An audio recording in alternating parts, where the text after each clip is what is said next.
Ako kasi, based on my experience, siguro yung naipon namin before is good for 3 to 5 years after marriage na, before talaga kami nag-oo eh. So, if ever man may maging struggles financially in the first 2 years, at least merong emergency.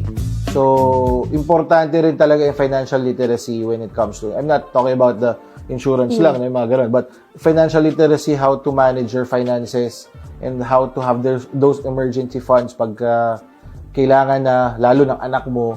I think, yun. Ang dami mong gagawin. Magugulat ka, bahay, bills.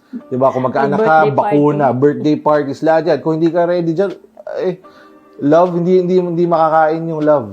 Sorry to say, but hindi makakain yung love ng mga for 10 years. Yung love, isusuka rin yan. Bakit ba kasi kita pinakasalan, hindi naman pala tayo ready? Sarap